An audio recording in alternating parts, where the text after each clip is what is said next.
All right, so this is for students who applied early. Sorry for my voice. I'm very sick right now, but bear with me. Let's just jump straight into it. What to do if you applied early? You should be waiting for your results to come out. They'll typically be coming out around December 15th, December 16th. Sometimes the schools will even give you a particular time. And if you wait till the end, I actually have a quick little trick that some students have been able to use to get earlier access to their results. It doesn't work all the time. They probably fixed it, but it was cool to see for the last 2 years or 3 years with more of my tech savvy students. Your potential results, you can get accepted, deferred, or rejected. Waitlist is for regular admissions, that terminology. So we're not talking about waitlist. It's just going to be these three: accepted, deferred, and rejected. It varies by school, how you should interpret what it means, depending on if you do get deferred. Does deferred mean that I won't get accepted? I get a lot of questions like that. Some schools like Yale, I put in, as you see right here, you have about a 50% of students that apply will be deferred. Harvard's around 80%, MIT's around 70%. Some schools will defer all of their early applicants. An example of that is Georgetown. That's a lot rarer. But yeah, let's just go through each of the three. What should I do if I'm accepted? Number one, don't YOLO, and I'll explain why. If you applied early decision, so what you should do if you get accepted comes down to what type of early application you applied through. So if you're early decision, follow the instructions to commit and recuse yourself from any applications you already submitted to.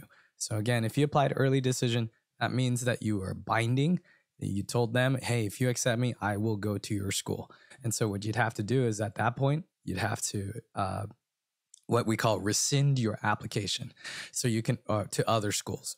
So let's say you applied November 1st to early decision Columbia, and then you got accepted around December 15th.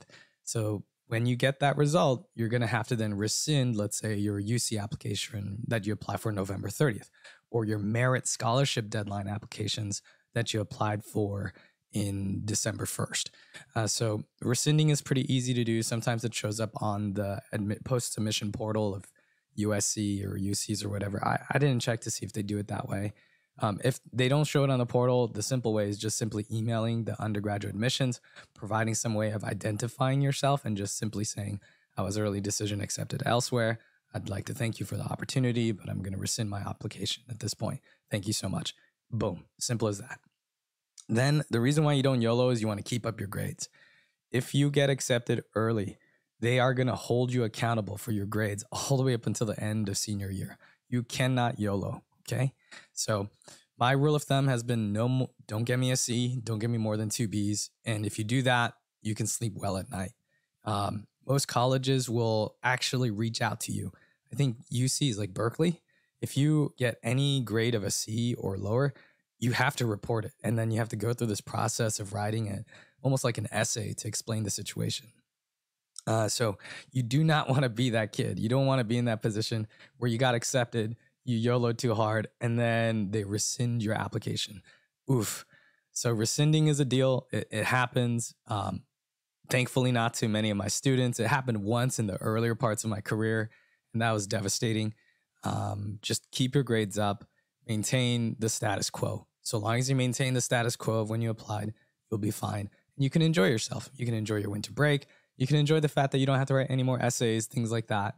And with that extra time, you could go deeper into new hobbies. You could look deeper into your school you've been accepted to see what you can maybe figure out a plan for yourself, or what you could do when you do get to the campus for the first time. Or you could check out scholarships. And I always recommend scholarships.com. Accepted, let's say you were accepted for single choice or restrictive early action, or just an early action, meaning it's non-binding. Meaning you could still apply to other colleges in the regular and kind of weigh your options. So in this case, you want to consider recusing the rest of your colleges if you're content with your early action. So for example, you got accepted to early action MIT, or restrictive early action Caltech, or restrictive early action Stanford, and they're your dream schools. You have no other choice. You want to go, right? Then what you want to do is you want to do the same thing as the early decisions and recuse from the rest of the schools.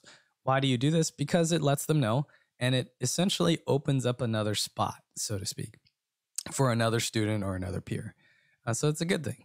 But there are times where I've worked with parents, families, and students where they did get into a really good school, but they still want to consider applying for other colleges. And that's sometimes due to financial aid. that is not my domain. So please talk with a financial aid advisor that's has the credentials for that. But I understand why some parents and students and families will want to continue to apply. And other personal circumstances, location, family, maybe a mother fell ill, so you want to find somewhere closer so you could be around your family. I've seen all kinds of things like that. That's understandable. Here are bad reasons, okay? I kind of shake my head on these kinds of reasons. I got accepted to Stanford restrictive reaction, and I still want to apply. Why? Well, I just want to see if I'll get in elsewhere. I just want to see if I can get into Harvard and other schools.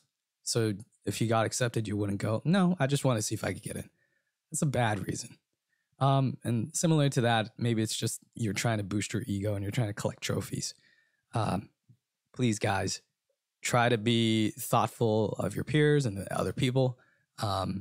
Essentially, I think of it as you are, in a way, taking a spot if you do it this way. And that could lead to a lot of social kind of negative sentiments, and you want to avoid that. What should I do if I'm deferred? Okay, so we just talked about accepted and the 3 different early applications. This is if you get deferred. So for all schools of deferred, all application types, it's pretty much the same. You don't want to panic. You don't want to overreact. I think a lot of parents and students get it deferred, and then they want to completely bomb their personal statement and redo everything. Don't do that. Deferred, for the most part, you should take as good news. There's an exception because like Georgetown defers everyone. But for most other schools, even though Harvard defers 80%, MIT defers 70%, that's still you should take as a good sign. It means that you met that first threshold. What does it mean if I get deferred? It usually means, for me, it's been like either they're waiting for your first semester grades of senior year to see if you have an upswing. Maybe you just had really good activities and stuff, but your grades are a little botchy your junior year. So keeping up your grades, doing things like that. If you get deferred, it could also mean maybe they're looking for more information about you. They're waiting for more activities and updates for you to show a continued kind of degree of interest in their school, and I could cover that. But you want to review your college list if you got deferred. If you're deferred, you want to start seeing if you have a good balanced list of colleges that you can lean on. And then you want to start thinking about what on your college list offers early decision 2 choices. So early decision 2s are really relatively new over the last maybe 5-10 years. But they're a really good tool for students who want to boost their chance for one school in the regular. Think of it as binding early decision, but just for the regular. Not every school offers it, but there's a couple of really decent schools that are university ranked, maybe top 50s. Now, liberal arts colleges like Claremont McKenna, that's a really good idea.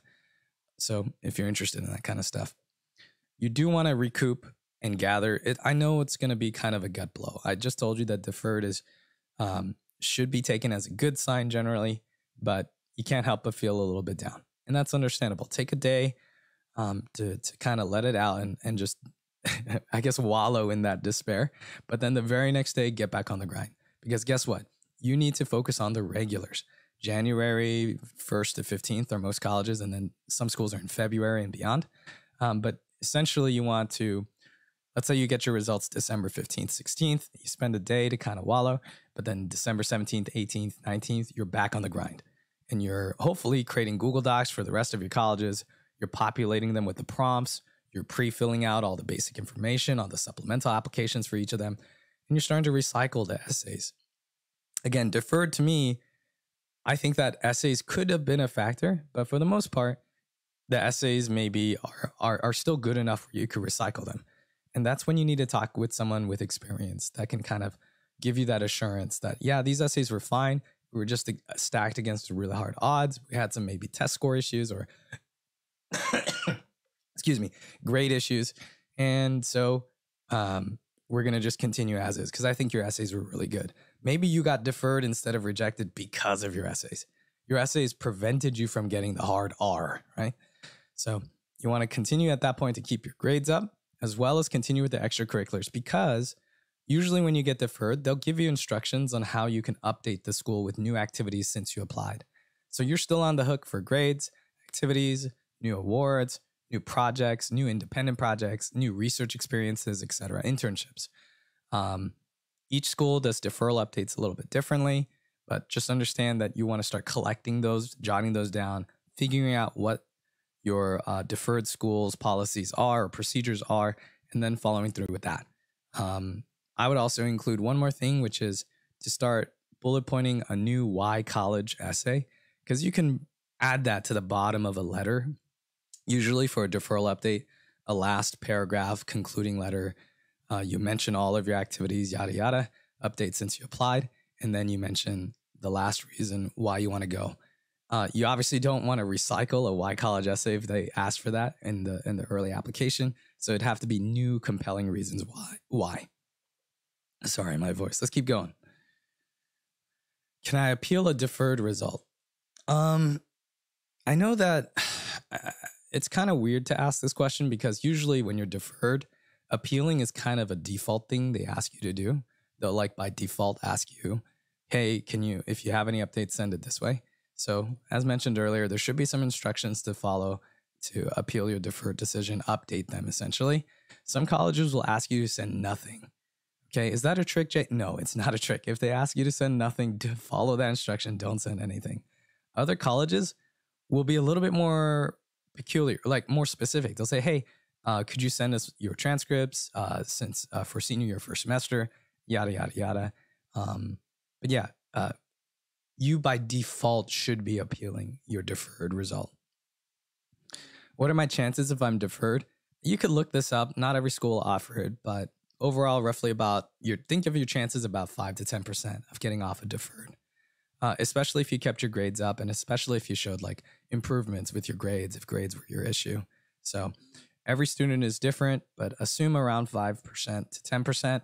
The more competitive schools, as you can see right here, Northwestern's around 2%. MIT was like 1% to like 2.8%. So it could get really rough. Georgetown is you remember it was the exception school where they deferred all students.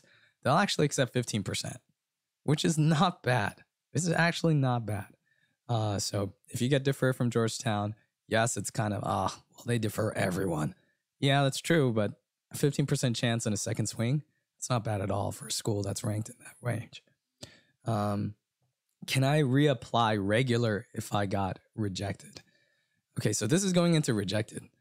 If you get rejected from an early, you cannot, I repeat, you cannot reapply regular. Instead, sometimes you have to go through what they call as an appeals process. And in the appeals process, you have to provide new and compelling information. You could see the bullet points right there. If you get rejected, I tend to just move on. I rarely, if ever, see someone who has new and usually it comes down to like you egregiously misrepresented yourself in your early app. Like you had a 2.8 instead of a 4.8, but you should have caught that, right? So appealing a rejection is not really an avenue for me. I usually think for most cases, if not all, if you're rejected, accept, move on. What should I do if I'm rejected? Again, don't panic or overreact. Sometimes you just get really unlucky. I'm going to be very honest with you, guys. I've had students that got rejected from their early, let's say to Stanford, but then they apply regular. They don't really change anything. They apply regular and they get accepted to Harvard. They get accepted to Yale. So being rejected may feel like it's worse than deferred, but sometimes you shouldn't be, it doesn't really pan out to be that way. So even in rejected situations, I would not panic or overreact. With that being said, the difference for me between working with like a deferred case and a rejected case is I'm going to be much more analytical or critical of going back to the app as a whole and going back to the holistic process. The major, the grades, the test scores, what were the factors? Some cases I could tell right away, oh, wait, you applied early decision with that GPA and with that test score, and it's obvious. Maybe they were just trying to do a YOLO, Hail Mary shot. Where in other cases, we could look at the essays and say, hey, we can make this better. Hey, we can maybe tweak this and improve this. And sometimes, that becomes the case. And in that kind of scenario, you want to talk with someone who has an objective and experienced view and who can give you that kind of confident advice. What should I do if I'm rejected? as I mentioned, your chances are always going to be really, really low. So unless you want to use it kind of as a litmus test, you want to use it to see, okay, what can I learn from this result and maybe perhaps use to improve my application for the regular applications that are up and coming, and focus on the regulars. My final thoughts. I was mentioning at the very beginning, some students were really clever. Like, I think it only works for East Coast schools to then West Coast. And maybe they fixed it by normalizing the release dates. But some of my students were savvy enough to use like a VPN to get an earlier access to their results because of the time, like 3 hours in advance. I don't think that should be the case these days. These schools are much more tech savvy, but hey, there's that. Have fun if you're really antsy and you have extra time on your hands. Make sure also you have a robust list of colleges you're applying to. Guys, do not expect to get accepted to your dream school early, okay? The odds statistically are against you. That's why you have a list of colleges, not 1, 2, 3 colleges. You should be applying, in my opinion, to around 12 to 15. Some of my students will go up to 20 just because they know the variability of their application potential. Stay focused on the bigger picture. Guys, regular is where it's at. Regular is where a lot of my students get redeemed. And last but not least, plenty of students get accepted afterwards to equal, if not higher ranking schools all the time. Cannot emphasize this enough. Your early is not a good, I wouldn't even say it's like a 50% or higher accurate correlation of where you'll ultimately end up. Especially for students that are going for competitive majors and have the competitive profile to be able to have a good chance. Again, sorry for my voice, but I still wanted to get this out. Thank you so much for watching. And if you like this, please give me a thumbs up. I'm being one of those YouTubers now. I got to ask for a thumbs up now. Alrighty. Bye-bye, guys.